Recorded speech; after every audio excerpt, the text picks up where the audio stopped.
Oke teman-teman semua, kali ini kita akan membahas hubungan vitamin dan mata. Di sini kita akan membahas pengertian vitamin, fungsi vitamin, dan klarifikasian vitamin, hubungan vitamin dan mata. Pertama itu pengertian vitamin. Vitamin adalah zat-zat organik kompleks yang dibutuhkan dalam tubuh sangat kecil dan pada umumnya tidak dapat dibentuk oleh tubuh. Oleh karena itu, harus didatangkan dari makanan. Tetapi esensial dalam metabolisme sel penting untuk melangsungkan pertumbuhan dan untuk pemeliharaan kesehatan. Kebanyakan vitamin tidak dapat disintesis oleh tubuh sehingga harus memperoleh dari makanan. Vitamin diperoleh dalam jumlah sedikit karena vitamin bekerja sebagai katalisator yang memungkinkan transformasi kimia makronutrien yang secara bersama-sama kita sebut dengan metabolisme.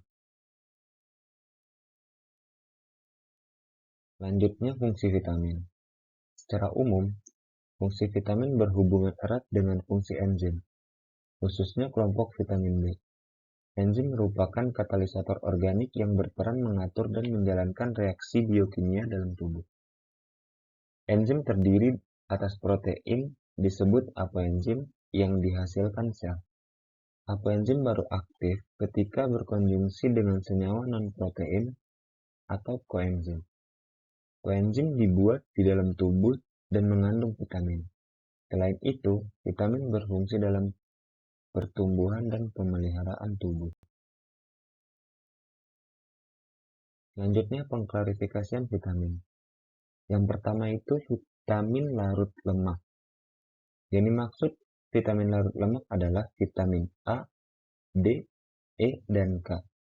Sehingga memerlukan lemak agar dapat diserap oleh tubuh. Kelebihan vitamin-vitamin tersebut akan disimpan dalam hati dan lemak tubuh Anda. Kemudian digunakan saat diperlukan. Vitamin A. Vitamin A disebut retinol.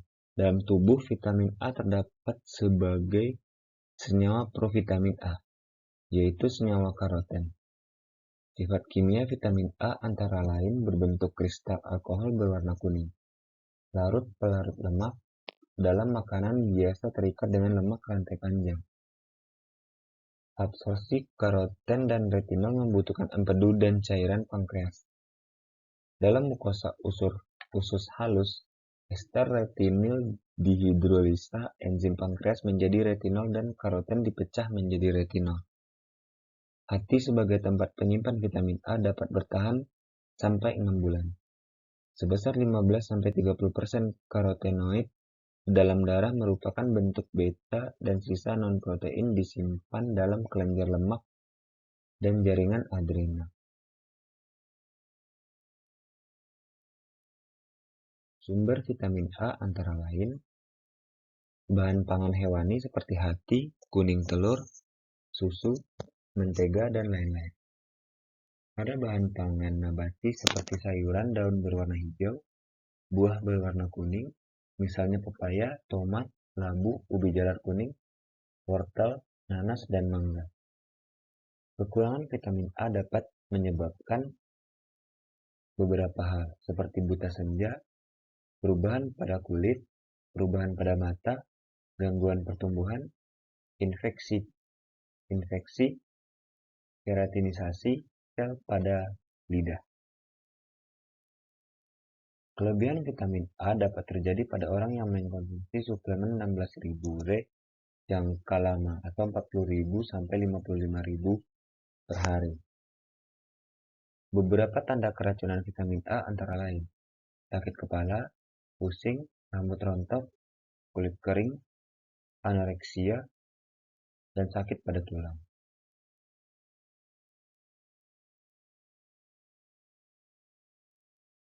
Berikutnya vitamin D. Vitamin D merupakan nama generik dari ergosterol D2 dan kolekalsiferol D3. Tubuh seseorang yang cukup mendapat sinar matahari tidak memerlukan vitamin D. Struktur molekul vitamin D Vitamin D diabsorpsi dalam usus halus bersama lipida dengan bantuan cairan empedu. Vitamin dari bagian atas usus halus diangkat oleh D plasma binding protein ke tempat-tempat penyimpanan di hati, kulit, otak, tulang, dan jaringan lain. Beberapa fungsi vitamin D antara lain: pembentukan dan pemeliharaan tulang, membantu pengerasan tulang. Sumber vitamin D diperoleh tubuh melalui sinar matahari dan makanan hewani, seperti kuning telur, krim, mentega, minyak ikan, dan hati. Kekurangan vitamin D dapat menyebabkan hal berikut: riketsia pada anak-anak, osteomalacia pada orang dewasa, osteoporosis. Kelebihan vitamin D dapat menyebabkan keracunan bila konsumsi 1000 IPS per hari. Beberapa tanda keracunan vitamin D antara lain: gangguan mental, muntah-muntah, dan pengeluaran urin berlebihan, lemah, sakit kepala, kurang nafsu makan, serta diare.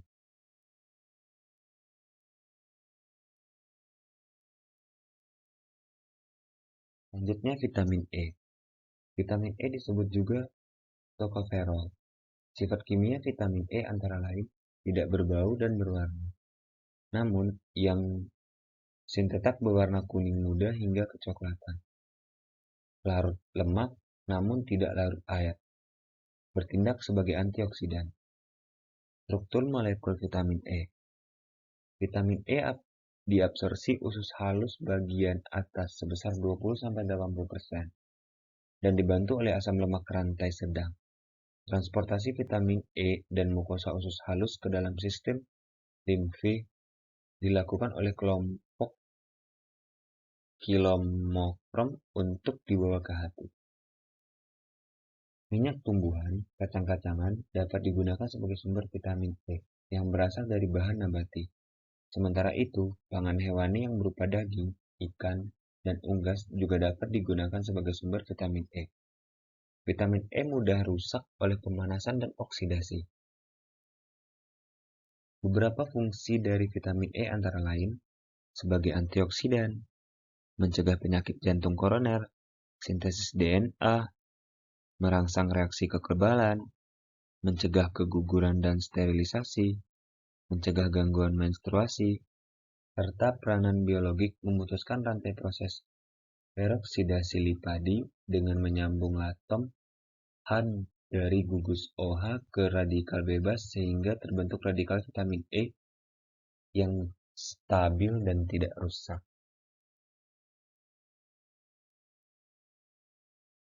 Kekurangan vitamin E dapat terjadi pada orang yang mengalami gangguan absorpsi lemak seperti cystic fibrosis dan gangguan pada transport lipida. Selain itu, kekurangan vitamin E dapat menyebabkan hemolisis eritrosit. Kelebihan vitamin E dapat menimbulkan keracunan, gangguan pada saluran cerna, serta bila memakan lebih dari 600 mg sehari. Selanjutnya vitamin K. Vitamin K merupakan senyawa penting dalam pembentukan protrombin dan protein-protein pembekuan darah lainnya. Struktur molekul vitamin K sebesar 15-80% vitamin K diabsorpsi di usus halus dengan bantuan empedu dan cairan pankreas. Kemudian diikatkan dengan kilomikron dan diangkut melalui sistem limfe ke hati.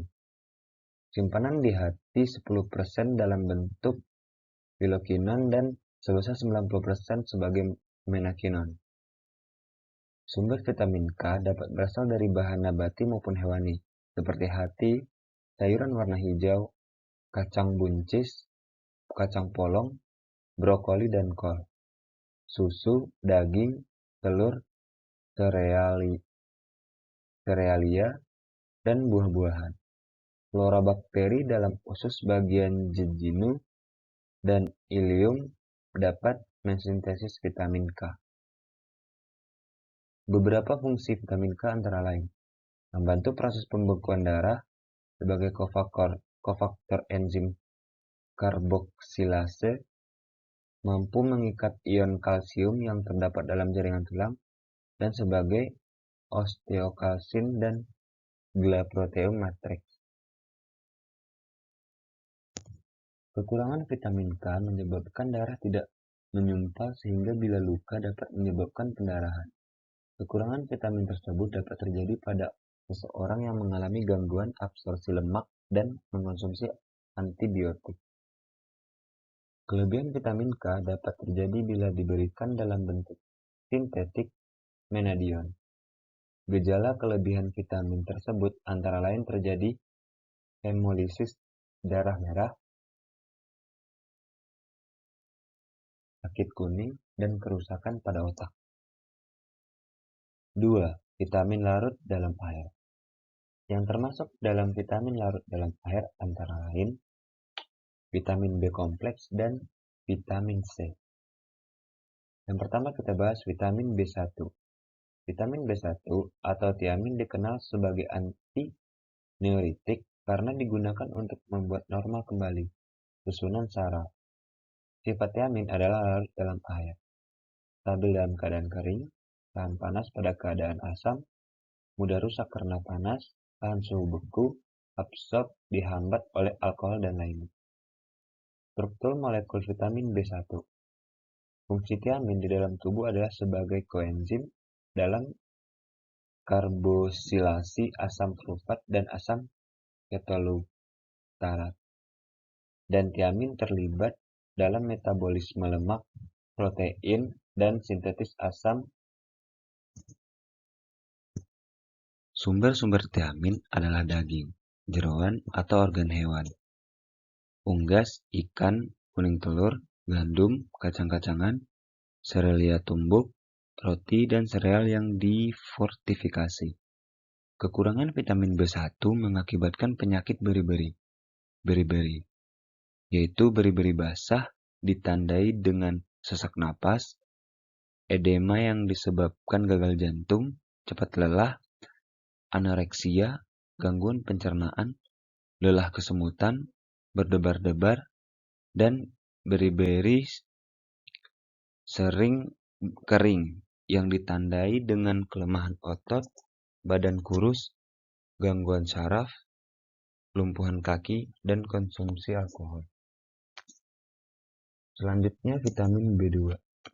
Vitamin B2 atau riboflavin berperan sebagai koenzim dalam transport elektron, metabolisme lemak, dan protein. Vitamin ini bersifat larut air, tahan panas, asam, oksidasi, dan dapat rusak oleh sinar matahari.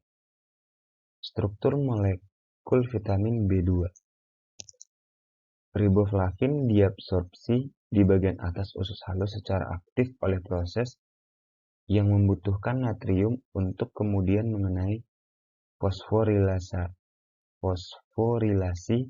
hingga menjadi FMN di dalam mukosa usus halus. Sebanyak 200 ml riboflavin dan metabolitnya dikeluarkan melalui urin tiap hari. Jumlahnya bergantung pada konsumsi dan kebutuhan jaringan. Fungsi riboflavin adalah sebagai koenzim FAD dan FMN yang terlibat metabolisme energi dan sebagai pertumbuhan dan perawatan jaringannya.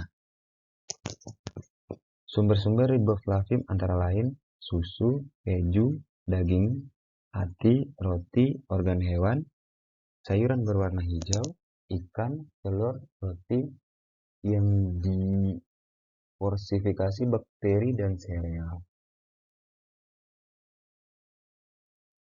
Tanda-tanda awal kekurangan vitamin B2 antara lain mata panas dan gatal, tidak tahan cahaya, kehilangan ketajaman mata, bibir, mulut, serta lidah sakit dan panas. Gejala-gejala ini berkembang menjadi selosis, bibir meradang, stomatitis angular, sudut mulut pecah, glossitis, lidah licin dan berwarna keunguan, dan pembesaran kapiler darah di sekeliling kornea mata. Di samping itu, dapat pula bayi lahir sumbing dan gangguan pertumbuhan. Vitamin B3. Selanjutnya itu vitamin B3 atau niacin berhubungan dengan penelitian tentang penyebab dan pengobatan pellagra. Triptofan adalah prekursor dari niacin. Struktur molekul vitamin B3. Di dalam usus halus, niacin dihidrolisis dan diabsorpsi sebagai asam nikotinat, nikotinamida, dan nikotinamida mononukleotida. Kelebihan niacin dibuang melalui urin. Niacin berfungsi di dalam tubuh sebagai bagian koenzim NAD dan NADP, berperan dalam melepas dan menerima atom hidrogen serta berfungsi dalam sintesis glikogen.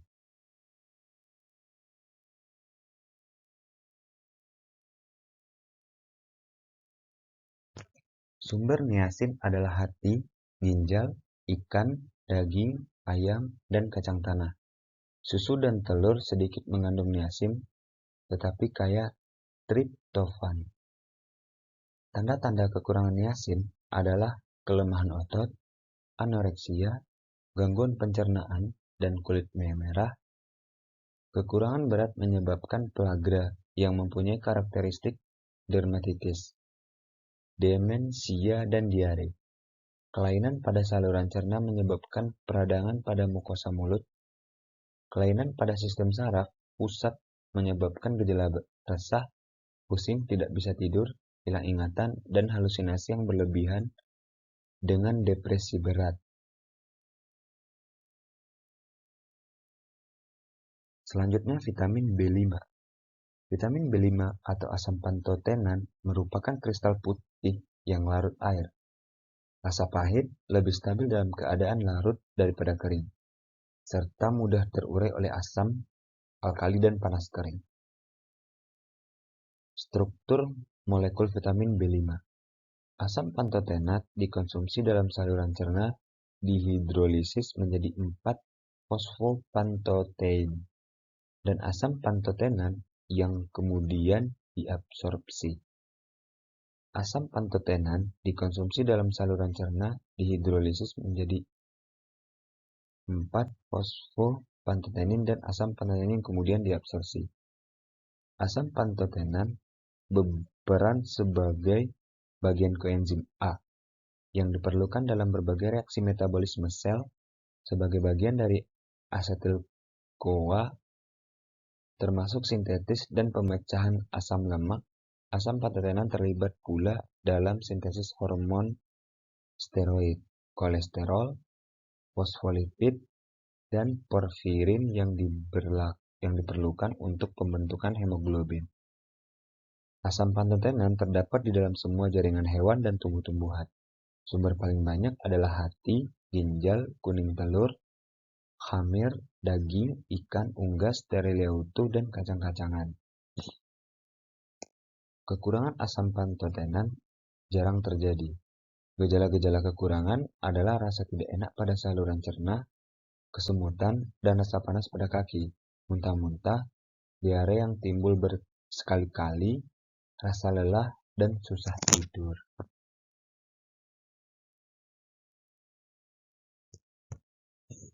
Vitamin B6. Vitamin B6 atau piridoksin sebagai koenzim dalam metabolisme protein. Sifat-sifat piridoksin antara lain, tahan panas dalam keadaan asam, tidak tahan cahaya, larut alkali, dan kehilangan aktivitasnya sampai 36-55% pada suhu beku. Struktur molekul vitamin B6. Piridoksin mudah diabsorpsi melalui saluran cerna. Metabolit terpenting dari ketiga bentuk tersebut adalah 4 asam piridoksal. Ekskresi melalui urin terutama berbentuk 4 asam piridoksal. Fungsi piridoksin adalah sebagai berikut. Koenzim PLP dan PMP yang terlibat dalam sintesis protein, produksi niacin, sintesis hemoglobin, sintesis asam akhidonat dari asam linolet, pelepasan glikogen dari hati dan otot menjadi energi disimpan 50% di otot, pembentukan sfingolipida, dan sintesis penghantar saraf gamma amino butyric acid. Piridoksin dapat diperoleh dari dari bahan-bahan makanan sebagai berikut, seperti ikan, ayam, hati, gandum, telur, tempe, kacang-kacangan, dan ragi. Kekurangan piridoksin terjadi karena gangguan absorpsi, kecanduan alkohol, obat-obatan, anemia, dermatitis pertumbuhan, sistem saraf pusat, gangguan berat, penurunan pembentukan antibodi, dan demensia lemah. Kelebihan piridoksin lebih dari 25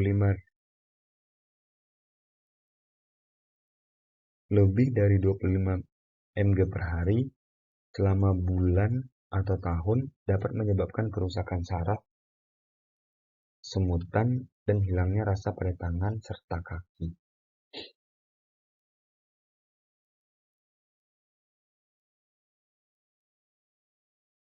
Vitamin B12.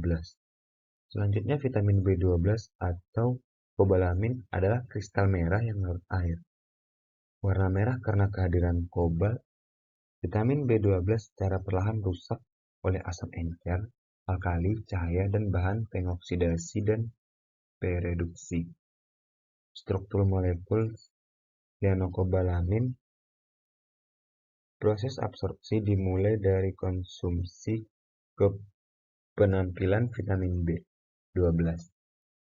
Dalam vena porta memakan waktu 8-12 jam, vitamin 12 yang terikat pada TC2 kemudian dibawa ke jaringan-jaringan tubuh oleh reseptor-reseptor khusus. Vitamin B12 diperlukan untuk mengubah folat menjadi bentuk aktif, dan dalam fungsi normal metabolisme semua sel, terutama sel-sel saluran cerna, sumsum tulang, dan jaringan saraf. Vitamin B12 merupakan kofaktor 2 jenis enzim pada manusia, yaitu metionin sintase dan metal malonyl CoA mutase. Semua vitamin B12 alami diperoleh sebagai hasil sintetis bakteri. Fungsi atau genggam. Sumber utama vitamin B12 adalah makanan protein hewani yang memperolehnya dari hasil sintetis bakteri di dalam usus, seperti hati, ginjal, disusul oleh susu, telur, ikan, keju, dan daging. Vitamin B12 dalam sayuran ada bila terjadi pembusukan atau pada sintetis bakteri. Kekurangan vitamin B12 sebagian besar akibat penyakit saluran cerna atau pada gangguan absorb dan transportasi. Anemia perniciosa terjadi pada atrofi lambung yang menyebabkan berkurangnya sekresi faktor intrinsik. Selain itu, dapat menimbulkan dua jenis sindrom yang berupa gangguan saraf dan menunjukkan degenerasi otak, saraf mata, saraf tulang belakang, dan saraf perifer.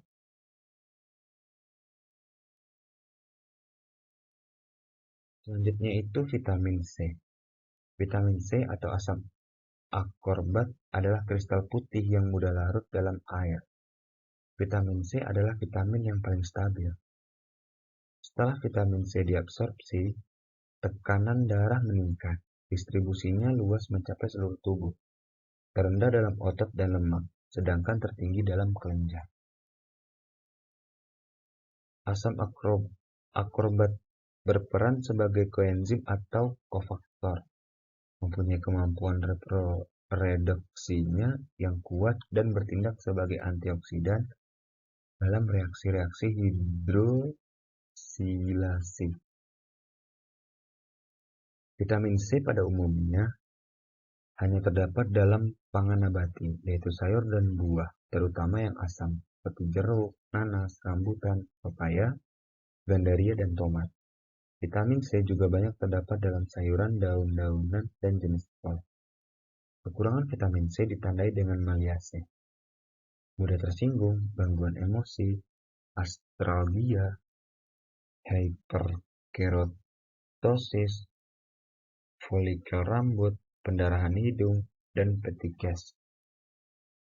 Skorbat dapat terjadi bila kadar vitamin C pada leukosit dan trombosit kurang dari 2 mg per ml. Dan hal ini terjadi setelah mendapat diet yang tidak mengandung vitamin C selama 3-5 tahun. Kelebihan vitamin C dapat menimbulkan hiperoksaluria dan risiko lebih tinggi terhadap leukemia.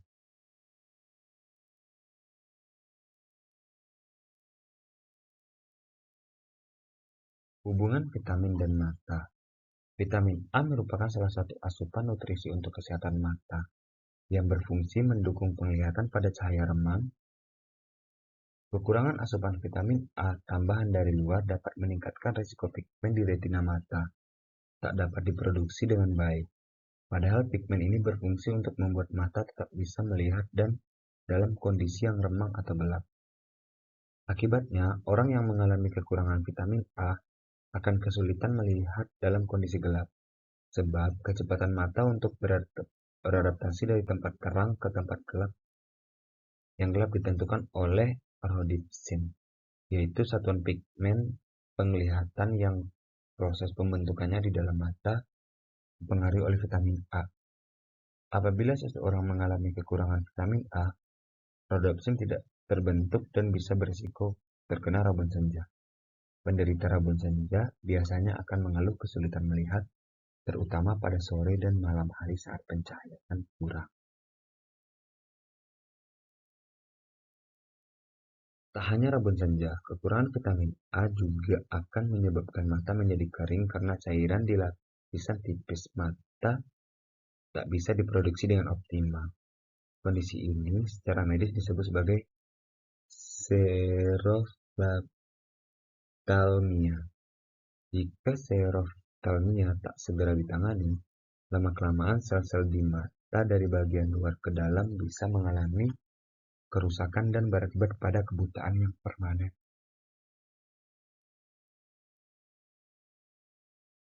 Studi ilmiah menyebutkan bahwa penyakit rabun senja dan xeroftalmia paling banyak diderita oleh anak-anak, khususnya yang berusia di bawah 5 tahun. Selain itu, ibu hamil pun rentan mengalaminya. Agar tak kekurangan vitamin A dapat ditemukan dalam makanan melalui dua bentuk kimiawi, yaitu retinol dan karotenoid. Retinol merupakan bentuk aktif dari vitamin A, sedangkan karotenoid adalah provitamin yang akan diubah menjadi bentuk aktif di dalam tubuh manusia.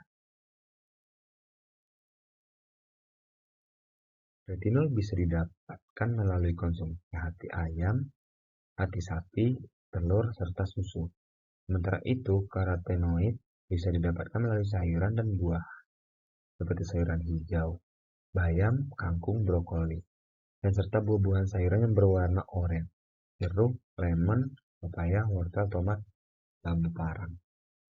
Selain itu, untuk mencegah penyakit rabun senja dan xeroftalmia, anak balita harus mengikuti program bulan vitamin A pada bulan Februari dan Agustus di posyandu, puskesmas, dan fasilitas kesehatan lainnya. Pada kedua bulan tersebut, petugas kesehatan akan memberikan suplementasi kapsul biru untuk anak bayi atau kapsul merah untuk anak berusia 1-5 tahun tanpa dipungut biaya.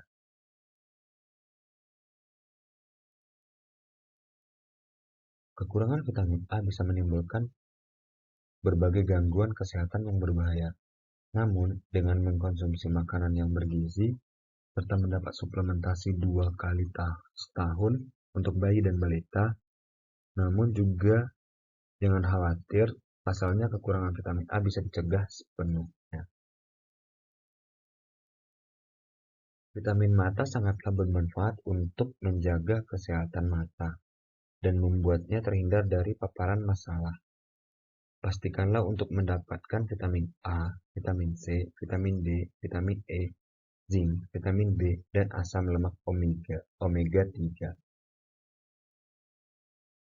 Oke, sampai di situ untuk pembahasan materi tentang hubungan vitamin dan mata.